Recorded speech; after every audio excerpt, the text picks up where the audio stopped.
Abra sua Bíblia em Efésios capítulo 5. Efésios 5, de 18 a 21.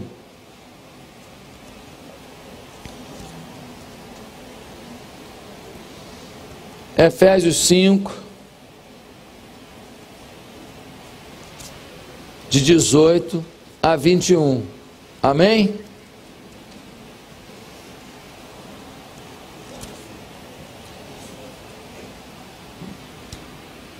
Diz assim a palavra de Deus. Pode ficar sentado como você está, não tem problema não. Efésios 5, 18. O tema desse bloco aqui é vida em comunidade. Diz assim o versículo 18: não se embriaguem com vinho, que leva à libertinagem, mas deixem-se encher pelo Espírito, falando entre si com salmos, hinos e cânticos espirituais, cantando e louvando de coração ao Senhor, dando graças constantemente a Deus Pai por todas as coisas, em nome de nosso Senhor Jesus Cristo. Sujeitem-se uns aos outros por temor a Cristo. Que Deus nos fale pela sua palavra, amém? Meus amados, eu preciso de muita atenção. Queria pedir para ninguém se locomover. Se você está com o neném, fique perto da porta. Se o neném chorar, você pode ir lá fora e voltar. Neném chorar normal, ele é neném, mas você pode ir lá fora e voltar. Vou pedir para, se o seu filhinho está no culto, você pedir para ele: filhinho, fica lá no culto, não vem aqui mais não, fica lá no culto. Vou pedir para você agora evitar de ficar oferecendo. Estou com bala aqui, gente, para o pessoal chupar bala. Quero pedir para você também para não botar chiclete embaixo da cadeira, aleluia. Amém? Não bota, por favor. Então, querido, eu queria pedir a você atenção total agora, porque nós vamos falar sobre o Espírito Santo. Queridos, amados irmãos, Paulo nesse capítulo falou logo no início sobre a unidade e a pureza da igreja. E depois de falar sobre a unidade e pureza da igreja, ele começa a dizer: unidade e pureza depende de uma coisa. E aí no versículo 18, ele vai dizer: enchei-vos do Espírito.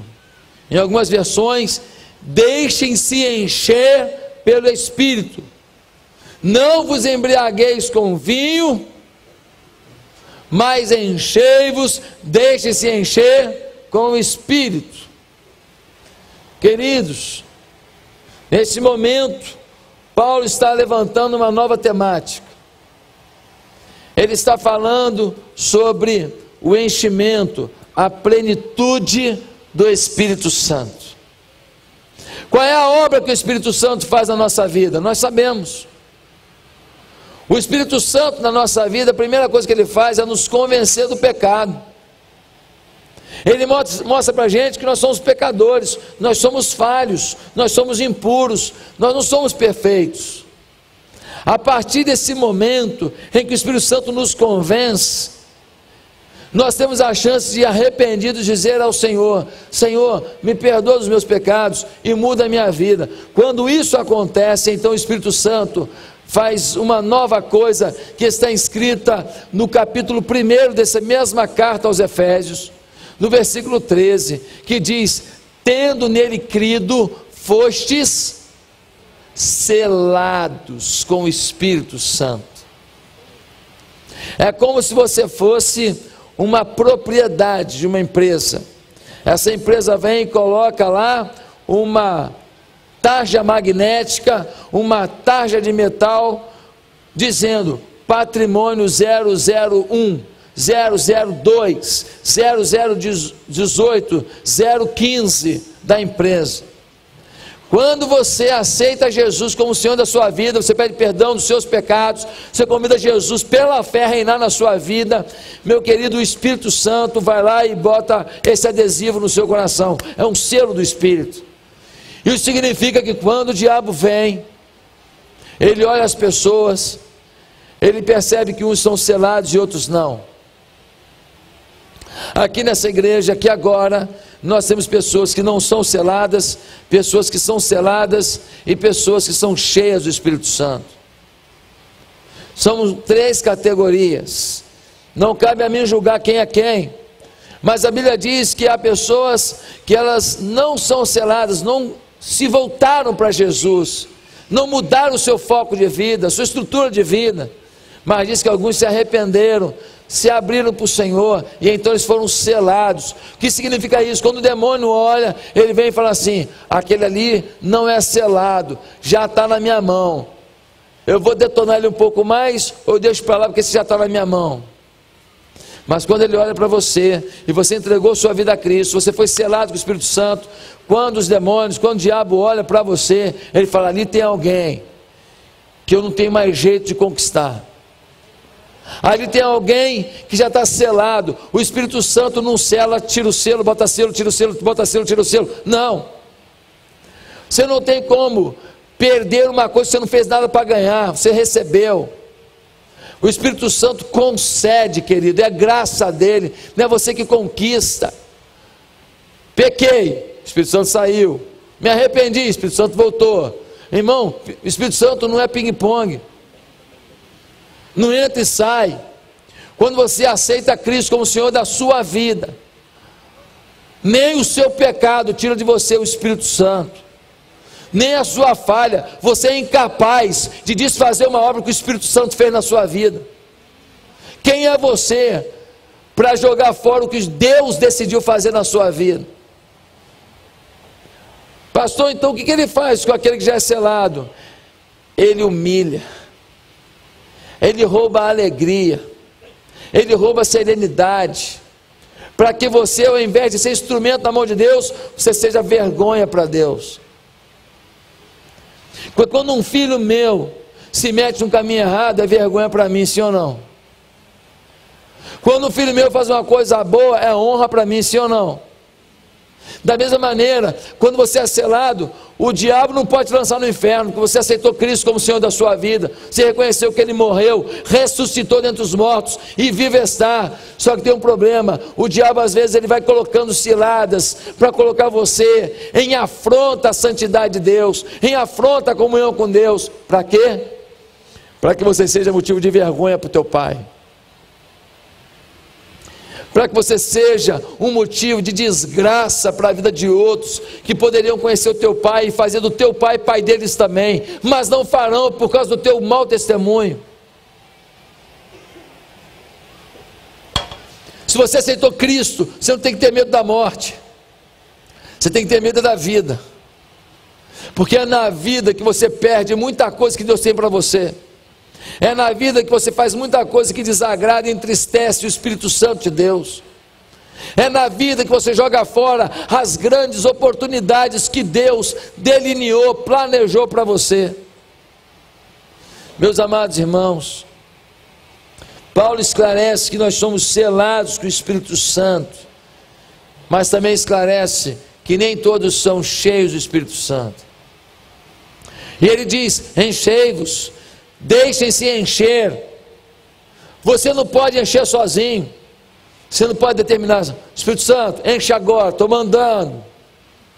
Quem é você? Você não pode determinar onde o Espírito vai soprar, mas você pode içar a sua vela. Isso, a sua vela, e fala: Espírito Santo, a vela está levantada, eu estou orando, estou lendo Bíblia, estou te buscando, estou deixando o pecado, estou fazendo a minha parte. Espírito Santo, sopra agora. A vela está içada. O Espírito Santo, no tempo certo, Ele vai soprar sobre a sua vida e vai te levar para o paraíso, para a ilha verdejante, para o lugar abençoado que Ele sonhou para você. Isso é a sua vela, ainda que você não possa determinar para onde e quando o Espírito Santo vai soprar. Ah, meus amados irmãos, quando Paulo está dizendo: não vos embriagueis com vinho, mas enchei-vos do Espírito, ele tem duas ordens, uma positiva e uma negativa. Ele diz para não se embriagar com vinho, mas diz para se encher. Toma para valer, enche o pote do Espírito. Qual Qual é a semelhança que há numa coisa e na outra? Qual é o paralelo que existe numa coisa com a outra? Meus irmãos, uma pessoa que está bêbada, dizendo que está sob a influência do álcool, essa pessoa, ela tem a sua personalidade transformada, ela tem a sua forma de agir transformada, o seu comportamento influenciado pelo álcool. Da mesma maneira, quem está cheio do Espírito se entrega ao controle do Espírito. Há uma semelhança. Não se embriague, não tome alguma coisa na sua vida que te tire do foco, que controle seus passos, mas se encha do Espírito Santo. O álcool faz a pessoa se soltar. Eu tenho um amigo, quando ele bebe, rapaz, ele conta umas histórias, ele fica engraçadinho, ele fala. Nós temos filhos que são amigos e às vezes a gente se encontra em alguma festinha do aniversário de um e tal, e aí ele toma uns copinhos de vinho lá, pronto, conta a história. Falei, já bebeu, né? Já bebeu, né? Ele fica assim, porque ele está sob o domínio do álcool. Querido, quem está sob o domínio do Espírito também se entrega e se solta, e está nem aí para quem está perto, não está nem aí para o que estão dizendo, não está nem aí para as ameaças, não está nem aí para o risco de perder emprego, porque ele está sob o domínio do Espírito Santo. É assim. Mas também há uma contradição muito grande. Essa é a semelhança. E qual é a contradição? É que na embriaguez o homem perde o controle de si mesmo, mas no enchimento do Espírito ele não perde, ele ganha controle, porque ele ganha o fruto do Espírito, que é o domínio próprio. O homem embriagado, ele faz o que dá na telha, ele não tem controle sobre si mesmo. O homem cheio do Espírito Santo, diante de uma pressão, de uma acusação, diante de uma circunstância difícil, ele tem o domínio do Espírito Santo. Ele consegue agir com mansidão diante da acusação, ele consegue ser sereno para repreender um filho, ele consegue, diante de uma circunstância, de uma ofensa, de uma mentira no trabalho, relatar a sua verdade sem alterar a sua voz. Irmãos, quantos casamentos que acabaram não pelo que foi dito, mas pelo tom, a altura do que foi dito. Quantos relacionamentos foram findados, não pelo que foi dito, mas pela forma, pelo volume que usaram para dizer. O homem dominado pelo Espírito Santo, ele tem domínio próprio, ele tem controle. As circunstâncias de fora não alteram a sua forma de vivenciar Deus. As circunstâncias de fora não determinam como ele vai responder a esse momento. Ele tem algo que é maior dentro dele do que aquilo que é produzido de fora dele. Amém? Quem está me entendendo, diga eu estou. Todo estudo farmacológico mostra que o álcool também, ele tem um efeito contraditório com o espírito. Por quê? Porque o álcool, ele é depressivo. A pessoa vai para o álcool, vai, no final o que acontece? Chora a beça, não é? Já viu o bêbado chorando? Chora, né? Chora, a lágrima vai, chora e tal, entra em depressão, angústia. Mas o Espírito é antidepressivo, porque o Espírito Santo, ele tem nele uma coisa tremenda, ele tem a paz e ele tem a alegria. Quando a gente tem o Espírito Santo, está uma bomba, uma guerra nuclear na nossa casa, um momento é difícil da nossa vida, mas aí o Espírito Santo faz ele rir, sorrir, se alegrar, pegar o filho no colo, brincar. Ninguém entende, fala, o cara é maluco, ele é maluco por Jesus, ele é maluco, mas é por Jesus, ele está numa boa, porque o Espírito Santo está agindo na vida dele. Ele sabe que o momento é difícil, ele sabe que o momento é cruel, ele sabe que não é fácil, mas o Espírito Santo está com ele e fala: fica firme, rapaz, fica firme, está tudo sob controle, nada vai além do que você possa suportar. Meus amados irmãos, será que nós estamos vivendo isso? Toda a sua dor foi calculada pelo Senhor. Toda a cruz que você tem que carregar foi medida numa intensidade que você possa suportar. O Senhor conhece suas fragilidades e suas potencialidades. Ele não deixa uma cruz vir para você maior do que você possa suportar. E muitas vezes a cruz que vem para você, como diz o poeta, é o teu braço de equilíbrio.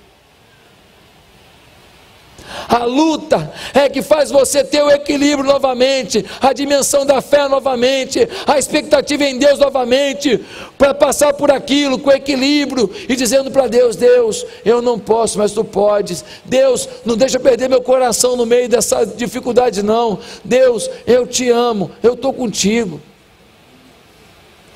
Ah, meus amados, e o resultado do vinho e do Espírito também é oposto. O resultado da embriaguez é a dissolução. O resultado da embriaguez é a vergonha. O resultado da embriaguez é atitudes impensadas. E o resultado do enchimento do Espírito Santo, o resultado do Espírito Santo na nossa vida é bênção, é paz. É ainda que você perda uma coisa, você perde, mas tranquilo. Eu fiz o que eu podia, eu agi pela fé, eu fiz com mansidão. Se não deu certo, Deus tem um porquê. A dúvida fica sobre o que Deus quis fazer e não sobre o que você deixou de fazer. O resultado é que a embriaguez produz dissolução, mas o enchimento do Espírito produz entrega ao Deus da solução.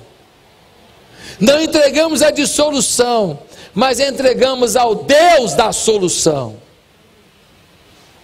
Pastor, como é que a gente sabe se a gente tem o enchimento do Espírito, a plenitude do Espírito, não apenas o selo? Quais são as marcas da plenitude do Espírito? O texto responde. E a primeira marca da plenitude do Espírito está no versículo 19, onde nós lemos assim: falando entre si com salmos e cânticos espirituais. Falando entre si com salmos e cânticos espirituais. A primeira marca do Espírito, da plenitude do Espírito Santo, é que a pessoa é forte instrumento de comunhão. Falando entre si, de salmos e cantos espirituais, falando entre si o que edifica, falando entre si o que ajuda o irmão a crescer, falando entre si o que faz o irmão prevalecer, falando entre si o que faz o irmão insistir no casamento, falando entre si o que faz o irmão resistir uma tentação, falando entre si o que faz o irmão amar mais a igreja, falando entre si o que faz o irmão ter mais submissão à autoridade espiritual sobre ele, falando entre si o que faz o irmão amar mais as outras pessoas, falando entre si o que faz o irmão querer ajudar o necessitado, falando entre si o que faz alguém se apaixonar por uma pessoa que está lá do outro lado do mundo, numa pobreza tremenda, mas que você chora por ela e manda a tua oferta de amor para salvar aquela vida. Irmão, uma pessoa cheia do Espírito Santo, ele é um apaziguador, ele é um pacificador. Ele não bota lenha na fogueira, joga água. Falando, vou repetir, porque muita gente lê esse texto e nunca viu isso. Falando entre vós, com hinos e cânticos espirituais, falando o que abençoa. Eu já te falei a diferença, né? Falei domingo passado, não foi? Do mexeriqueiro, do fofoqueiro e do maledicente. Não já falei? Não falei? Você decorou? Qual que você é? Fala aí. Nenhum, né? O mexeriqueiro, aquele cara que fica assim, tem uma conversinha ali, já fica assim. A parabólica do miserável. Ele quer descobrir, ele faz aqueles comentários. Achei o pastor estranho hoje, está sabendo de alguma coisa? Ele está sempre jogando uma informaçãozinha para ver se cola. Ele está sempre querendo escutar uma coisinha. Está sabendo se tem alguém brigado aí com a pastora Nádia? Esse é o mexeriqueiro. Só que nessa corrida de bastão, o mexeriqueiro entrega o bastão na mão do fofoqueiro. Fofoqueiro é aquele que fala assim: opa, fiquei sabendo. Ele está doido para levar adiante. Ele que leva o mexerico. Tem gente que é duplação. E você tem que um maledicente. Quem é um maledicente? É aquele que recebe a fofoca, recebe o bastão da fofoca e fala assim: o que eu posso criar em cima? O maledicente já julga a sua vida inteira. Você estava numa situação lá que você fez uma coisa assim mais ou menos e fala assim: nunca me enganou. Já tem muito tempo que eu noto isso. Aliás, tem muita gente falando. Tem muita gente comentando. Ele avoluma, ele inventa. Esse é o maledicente. Sempre os teremos entre nós, porque aqui nós temos gente, e tem gente que vem com ranço de mexerico, fofoca, maledicência da história familiar. Tem família que o prazer deles do almoço de domingo não é a macarronada da nona, mas é a vida alheia. É uma cultura de maledicência, é uma maldição que tem que ser quebrada pelo poder da cruz. Meus amados irmãos, nós precisamos, como cheios do Espírito Santo, sermos apaziguadores. Se você não é um apaziguador, se você não é um inibidor de comunhão, provavelmente, meu amado, você ou não é selado, ou só é selado pelo Espírito. Uma pessoa cheia do Espírito Santo, quando a coisa começa a ferver na célula, alguém fala uma coisa, fala: ô querido, amado, chuchu. Depois a gente começa com mais calma. Vamos voltar para o assunto aqui, meu amado. Não está bom agora, querido, né? A gente está num ambiente tão gostoso. Não vamos deixar ninguém jogar nada aqui não. Depois a gente começa com calma. Na hora do lanche, eu enfio uma salsicha na sua boca, miserável. Meus amados irmãos, estou brincando. A pessoa cheia do Espírito Santo, ele faz com que as pessoas amem mais sua igreja, queiram ajudar a sua igreja, queiram corroborar para que o reino vá adiante, vá mais longe. As pessoas que são cheias de amor, eles minimizam os problemas da igreja, eles avolumam as vitórias. Assim é aquele que é uma pessoa cheia do Espírito Santo. Volta o versículo: falando entre vós com hinos e cânticos espirituais. Irmão, você leu a Bíblia ontem? O que Deus falou com você? Gente, eu achei um negócio maravilhoso. Olha só o que eu vi. Gente, recebe aí essa música aí: nada temerei. Recebe. Ele está o tempo inteiro promovendo fé, promovendo crescimento espiritual na vida das pessoas. Esse é o cheio do Espírito Santo. Ele é uma esponja seca, não, uma esponja molhada. Porque esponja seca, querido, se tiver uma aguinha aqui, você bota a esponja seca, ela... Tem crente assim, irmão. Pô, eu estou crescendo espiritualmente e tal, aí vem uma esponja seca. Isso passa. Isso aí é porque você não tem a experiência que eu já tenho. Conheço igreja. Esse negócio aí de nada temerei, negócio de CD, né? Isso passa. Mas o esponja molhada, cheio do Espírito Santo, molhadão, onde você bota a esponja molhada, o que acontece? Ela solta a água, não é? Botou a esponja molhada, ela solta. Se apertar, ela espirra você. Tuf! Você fala, sai daqui, eu te amo. Porque ele é o crente esponja molhada, ele está cheio, encharcado do azeite do Espírito Santo. Na família, a mulher está lá tensa, nervosa e tal, e ela quer brigar, e aquele camarada, ele fala, amor, my love,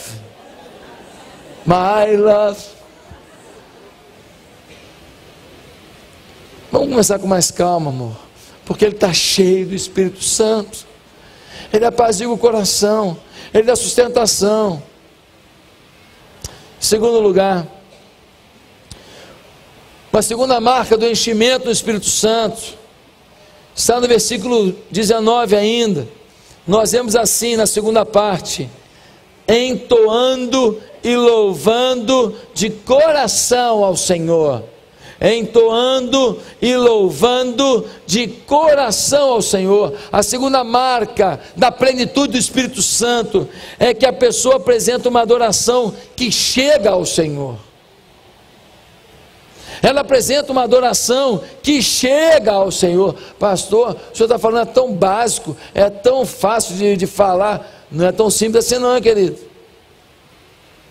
Porque a adoração não é na hora de uma canção, com a equipe de louvor montada, tocando bonito, e você botar a mão para cima, fechar o olhinho, chega a virar o olhinho, e achar que você adorou demais, porque você teve uma sensação cósmica, metafísica, uma sensação, algo sensorial. Não, querido, a adoração não é um momento em que os acordes, em que as músicas, em que a ambiência me ajuda a produzir um sentimento.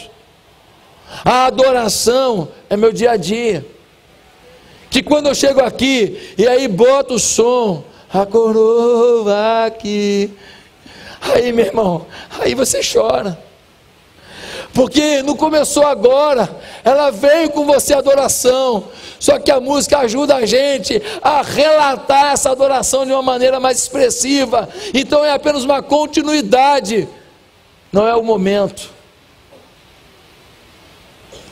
Você adora a Deus quando você leva um lixo para sua mãe lá fora, querido. Que isso, pastor? Está repreendido. Você adora a Deus, sabe por quê? Porque a Bíblia diz, honra teu pai e tua mãe. E quando você vive na palavra, obedece a palavra, e leva esse lixo lá para honrar a tua mãe, querido, você está adorando a Deus. Você está adorando a Deus. Ele diz, entoando e louvando de coração ao Senhor. O culto vivo não é carnal, nem morto. O culto vivo, meu querido, não é emocionalismo, não é exibicionismo.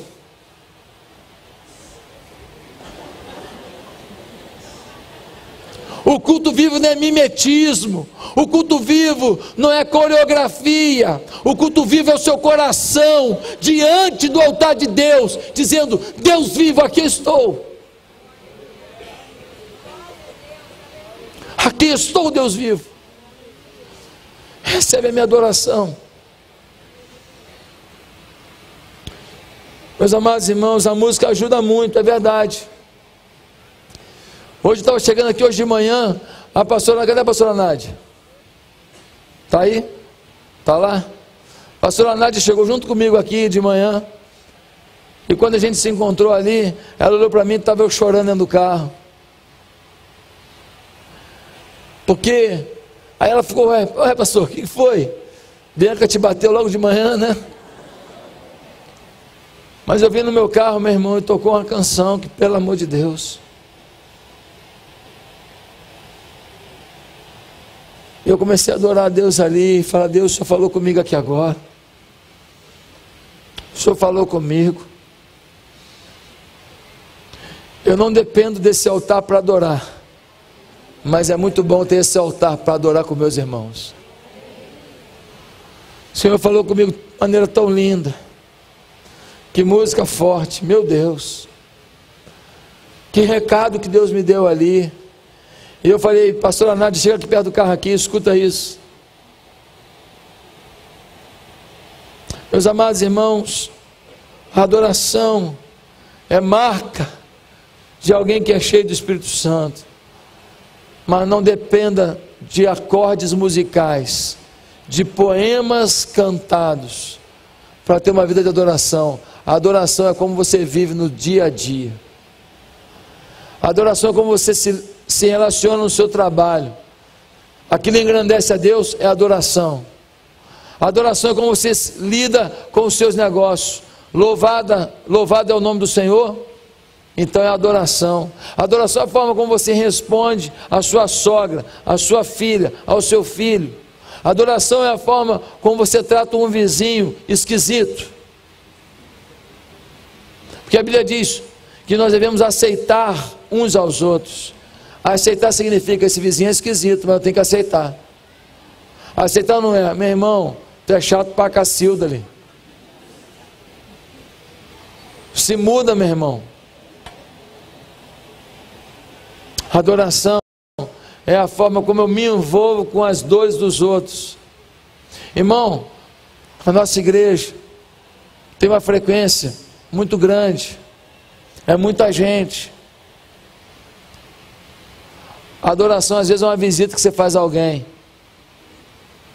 porque você promove comunhão com a pessoa. Com uma visita pode mudar a história de alguém, mas Deus visita a pessoa quando você vai lá. Ah, pastor Josué, tinha que ser o senhor. Querido, tenha misericórdia de mim. Eu não tenho como visitar todo mundo. Eu fui fazer uma visita um dia desse, 3 horas fazer uma visita. 3 horas fazer uma visita. Levei 1 hora no trânsito, 1 hora lá, 1 hora para voltar, e não foi na hora do rush. Como você quer que eu visite todos os enfermos da igreja? Você é a igreja, você é servo de Deus vivo. Adore a Deus com o seu serviço. E aí, meus amados, nós vamos para o terceiro ponto. A pessoa que tem a plenitude do Espírito Santo, a terceira marca é que essa pessoa é mais focada na gratidão que na requisição. É mais focada na gratidão que na requisição. A maioria das nossas orações é assim: Senhor, queria te agradecer as bênçãos recebidas, muito obrigado por tudo, agora vamos ao que interessa. Anota aí, se quiser eu mando o WhatsApp. A maioria das nossas orações são assim. Você agradece, que eu tenho que agradecer para dar uma amenizada na situação, né? Eu tenho que dar uma administrada aqui para Deus não ficar zangado, né? Deus, obrigado por tudo, hein? Valeu. Deus, 10, hein? Obrigado. Aliás, vamos agora ter uma conversa. Senhor, estou precisando, Senhor. Senhor, cadê a minha calói? Você que riu tem mais de 40, querido. Aleluia. Aleluia, estamos vivos. Estamos vivos. Celebremos. Vista cansada, dor nas costas, mas estamos vivos. Já é um motivo de gratidão a Deus. Olha o que diz o versículo 20: dando sempre graças a Deus por tudo a nosso Deus e Pai. Dando sempre graças a Deus por tudo. Querido, para dar graças a Deus por tudo, tem que estar de olho no lance. Para dar graças a Deus por tudo, tem que estar de olho nos detalhes, tem que estar de olho nas entrelinhas, nas nuances. Para dar graças a Deus por tudo, não dá para viver uma vida sem percepção do que Deus está fazendo. Uma vida que você sai fazendo, e depois, Deus, dá um jeito aí e aceita a minha gratidão. Não, querido. Para dar graças a Deus por tudo, você tem que ter um coração sensível à voz do Espírito, um coração sensível ao que Deus está fazendo. Perceber que se você tem um teto que cobre você da chuva e do sol, já é motivo para agradecer a Deus. Agradecer a Deus se você comeu alguma coisa hoje. Comeu hoje? Comeu? Irmão, é benção demais que tem gente que tem a comida, tem dinheiro para comprar e não pode comer. Não pode comer. Não pode. Tem gente que está vivendo de injeção de alimento na veia, saquinho, jogando para o corpo. Nós temos motivos demais para agradecer. Uma pessoa cheia do Espírito Santo, ela olha para Deus e fala: a obra maior o Senhor já fez, o Senhor me salvou.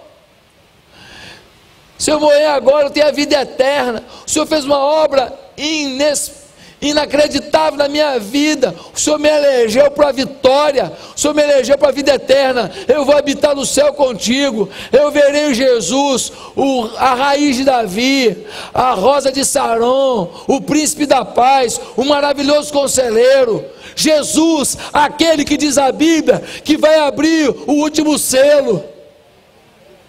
O desfecho da história da terra é o último selo, e só Ele, o Santo de Deus, pode abrir o último selo e determinar o final dos tempos, quando a eternidade se cumprirá, e nós viveremos a eternidade com Jesus, e aqueles que não são selados, viverão infelizmente no inferno para sempre. É Bíblia, é palavra de Deus. Tudo que a Bíblia diz se cumpriu, cada relato histórico da Bíblia se cumpriu, cada afirmação bíblica se cumpriu, cada milagre que a Bíblia faz dizendo, uma hora descobre alguma coisa que diz: esse milagre deve ter acontecido mesmo. Cada profecia feita 1000 anos antes se cumpriu.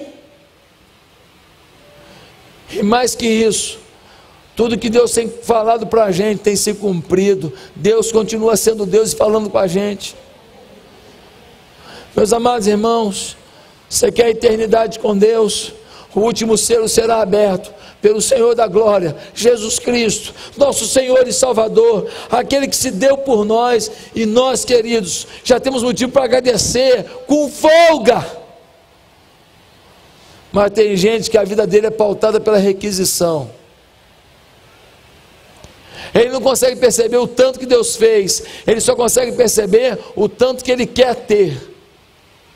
Nada lhe basta. Irmão, a maioria de nós, com o que a gente tem, a gente viveria que nem rei, se vivesse em outro contexto. Você quer viver? Um cantinho lá do raio que o parta lá? Lá você é rei, com o que você ganha, com o que você tem, com o patrimônio que você fez, lá você é rei. Lá você é rei. Você vai comer inhame, batata doce, café moído, torrado, tirado do pé. Laranja você vai chupar do pé. Mas não é a nossa vocação. Nós moramos aqui, num centro urbano, trabalhamos, alguns de terno e gravata, alguns com maleta. Mas nós não conseguimos perceber que Deus tem nos sustentado nessa selva de pedra. O momento do país é complicado, irmão. O dólar já bateu 3, caminha para 4. Se o dólar bateu 3, caminha para 4, quem importou máquina para a sua fábrica e tem que pagar em dólar seu compromisso, já está 2 vezes maior o seu compromisso financeiro. Ele não dá conta, porque ele não pode aumentar preço, ele não aguenta a concorrência do produto da China, do produto do Japão, do produto dos Estados Unidos. Ou ele fecha, ou ele diminui a equipe e trabalha específico para alguns ramos aonde o exportador não quer atingir. Significa desemprego, irmão. O momento é crítico da nação. O momento é crítico no caráter da nação. Falar o que é certo agora é errado. Você falar que você acha que família é o esposo, com a esposa e os filhos, pronto, você agora está taxado de tudo quanto é nome ruim. Quadrado, antiquado, preconceituoso, homofóbico. Você não pode mais falar que um esposo ter a esposa, se apaixonarem, se beijarem, se abraçarem, terem seus filhos, constituírem uma família, que isso é a lei de Deus para a sua vida. Você não pode mais falar isso. Você fala isso, você é taxado de uma pessoa irresponsável, uma pessoa que não respeita o próximo, fundamentalista. Esse é um tempo de nós termos gratidão a Deus por termos ouvido a mensagem que liberta. É um tempo de termos gratidão a Deus pelo que Ele tem feito na nossa vida. A Bíblia diz para agradecer por tudo, por tudo. Tem gente agradecendo pelo pecado. A Bíblia não está incluindo pecado nisso não. Oh Senhor, obrigado que a minha mulher não está em casa hoje para eu poder receber minha amante. Tem doença aí, teve um cara que agradeceu a propina. O Senhor, obrigado, sabe que somos fracos.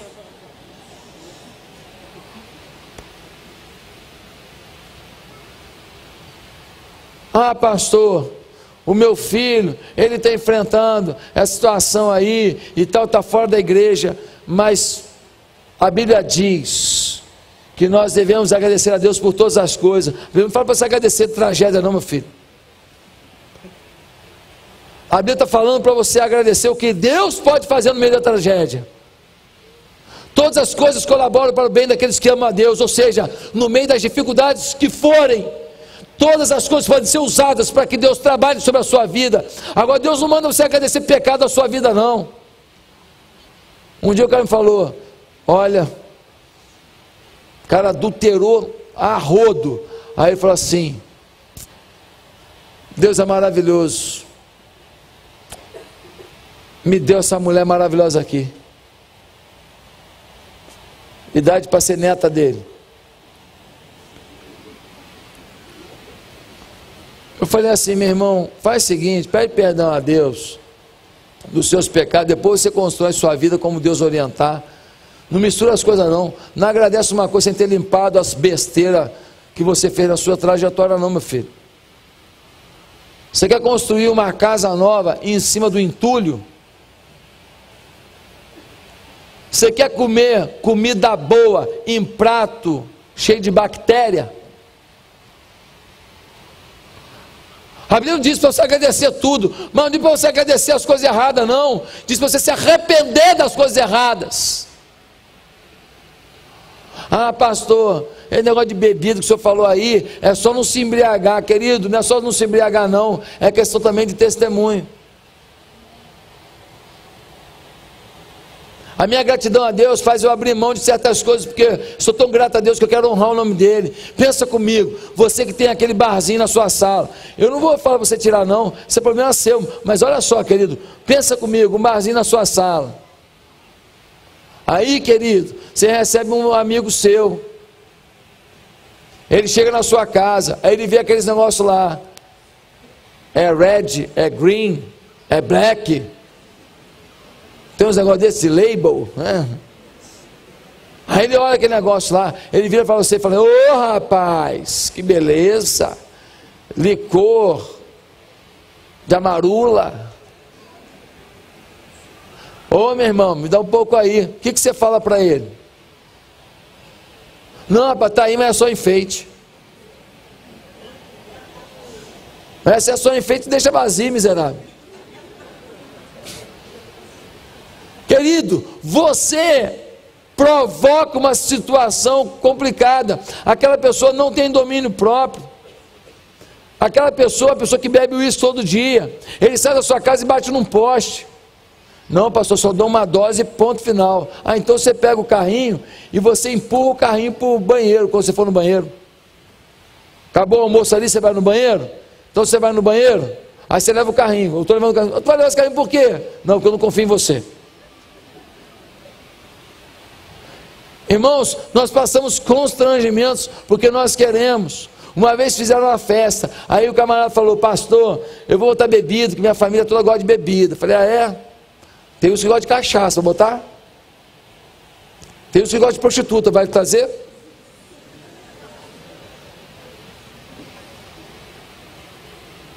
Você quer agradar os outros, você quer agradar a Deus com a sua festa? Eu falei para ele, eu não mexo com a sua festa, não, a festa é sua. Agora eu tenho que te orientar.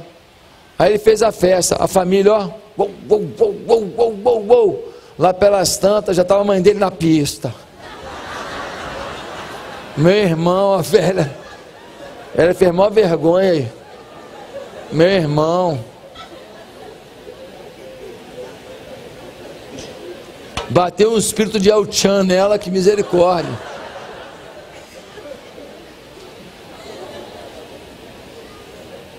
pastor vai lá, prega a palavra, pede para o Deus vivo derramar naquele lugar, os seus parentes, os seus convidados, tudo fica chorando diante de Deus lá, aí no final todo mundo começa a cantar a música do movimento gay, está chovendo homem, aleluia, não tem uma música assim?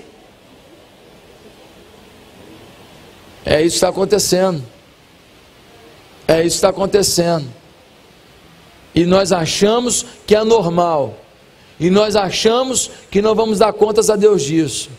Desista. A sua vida é para Deus, e por causa de Deus, a sua vida envolve as pessoas. Você quer abençoar as pessoas, você não abençoa as pessoas facilitando o caminho da tragédia na vida delas. Nós temos que voltar para o caminho da gratidão, e não da petição. Mas quero terminar dizendo que uma pessoa com a plenitude do Espírito Santo é uma pessoa que é mais expressão de submissão e não de rebelião. Olha o que diz o verso 21: sujeitando-vos uns aos outros no temor de Cristo. Sujeitando-vos uns aos outros no temor de Cristo. Meus amados irmãos, sujeição significa, sabe o quê? Que a gente decidiu ser submisso à pessoa, que a gente decidiu ser uma palavrinha forte no Evangelho: servo. Só se submete a alguém quem decide servir esse alguém. Sabe por que muita gente não é abençoada da igreja? Porque ele é tão inteligente, tão preparado, que ele não se submete a ninguém. Ele não quer ser discipulado por alguém que sabe menos do que ele. Mas a pessoa cheia do Espírito Santo, o líder de célula é um semi-analfabeto, e ele tem pós-doutorado, mas ele ama tanto aquele irmão que ele quer ajudar aquele irmão a crescer. Ele quer fortalecer a fé daquele irmão. Ele quer ajudar aquele irmão a aprender melhor as coisas. E ele acredita que a oração daquele irmão é mais poderosa do que a sua capacidade no português. Ele acredita que a fé daquele irmão, tão incapacitado intelectualmente, é maior do que a competência que a gente possa produzir com os livros. Ele é submisso. Ele diz: sujeitando-vos uns aos outros no temor de Cristo. É por causa de Cristo, não é por causa do outro. Na igreja, se as pessoas não forem submissas, o reino não avança. Se na igreja a gente não proteger a igreja, o reino não vai. Se quando o líder de célula fala: gente, vamos fazer isso, não acontece. Vai ter conferência agora aí, estou convidando todo mundo, queria que você fizesse a conferência. Pastor, não tem como pagar. Irmão, vamos dar um jeito aí. Pastor, não posso quinta-feira o dia inteiro, só posso no sábado. Irmão, a maioria das plenárias vai ser no sábado. Vem quinta-noite, sexta-noite e sábado o dia inteiro, vale a pena. Estamos trazendo preletores do Brasil, só fera. Só fera. Irmãos, quando uma pessoa tem conteúdo, você pode aproveitar tudo que ela diz, mas você tem uma pérola para aproveitar. Uma pérola pequenininha, mas vale muito. Toda mensagem tem uma pérola, pelo menos. Algumas tem um cordão inteiro, mas às vezes uma pérola, pega a pérola, ela é valiosa. Ela pode determinar o teu futuro, ela pode determinar a tua riqueza, a salvação de um casamento. Pega a pérola. Você tem que investir, meu irmão. Sábado agora nós vamos ter aqui uma conferência de finanças, de graça. Um especialista do Brasil, pastor Arão Xavier. Vai começar às 5h30. Tivemos falhas na divulgação, me perdoe. Foi falha da nossa comunicação mesmo. Nós não comunicamos como deveria. Mas vai ser, está aí no boletim aí. Vai ser sábado 5h30. Irmão, finanças, nesse momento de crise do país, vai afetar a sua família.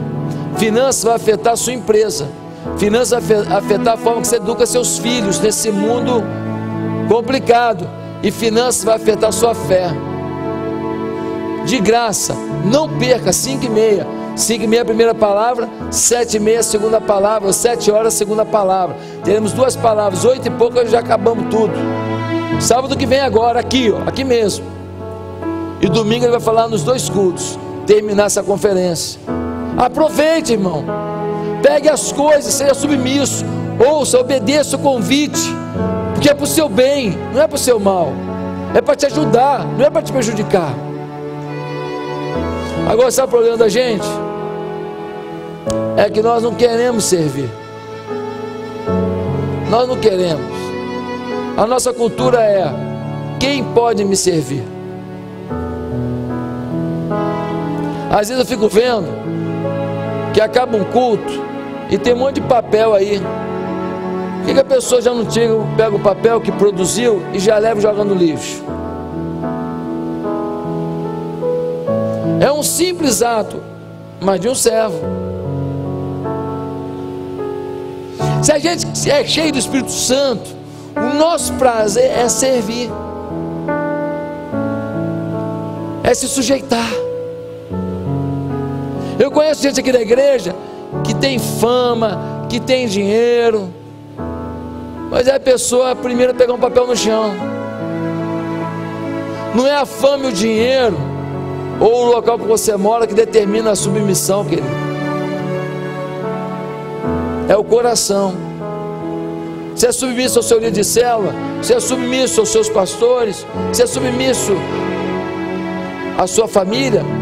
Depois desse texto aqui, o próximo passo, a partir do versículo 22, Paulo, aqui no capítulo 5 de Efésios, vai falar para o marido: marido, ame a sua mulher como Cristo amou a igreja. Vai falar para a mulher: mulher, se submeta ao seu marido como cabeça da família. Vai falar para os pais: pais, não provoquem a ira a vossos filhos. E vai falar para os filhos: filhos, obedeçam aos vossos pais, honrem vossos pais. Irmão, esse é o momento que nós temos que nos sujeitar na família. Filho tem que apagar a luz para ajudar o pai.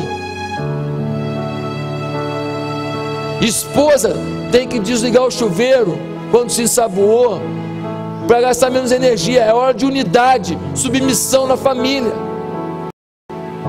Aí abre de novo e enche água, para não gastar água e não gastar energia, que está 80% mais caro. Aqui na igreja gastou 2.000 e pouco no mês seguinte gastamos 7.000 e pouco aqui só de energia, aqui só, fora o Rio Mar, com essas tarifas loucas que estão aí. É hora da mulher colaborar, é hora da mulher ir lá no mercado e comprar na promoção, porque o marido está pedindo: me ajuda aí que o negócio está apertado. É hora de não sair para comer fora todo dia,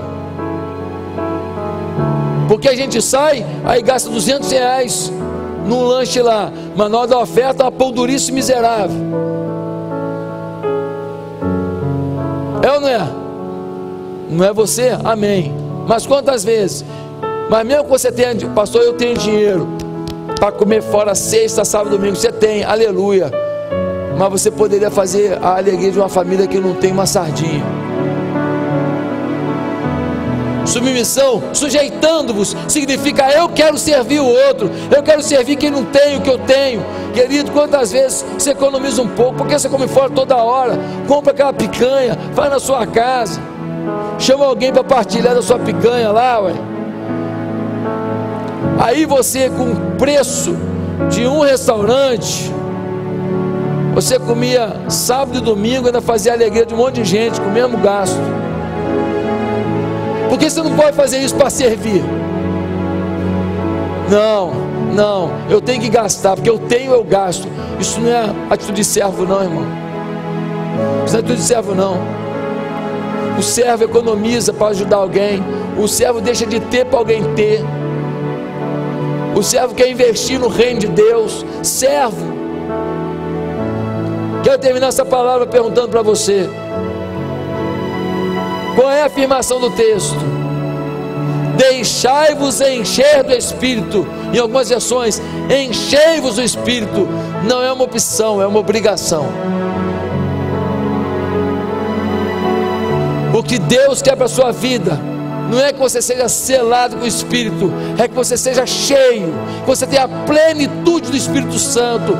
Você que se acostumou a ser um crente mais ou menos, um crente café com leite, um crente percapelar, você não entendeu o Evangelho. O Evangelho significa andar para frente, crescer, avançar, assumir posição. Você não pode ser só soldado, você tem que ter patente, crescer no reino de Deus. Vira soldado, agora vira cabo, vira sargento, vira tenente, vira capitão no reino. Só não vira general, que já temos o general, é Jesus Cristo, o Senhor.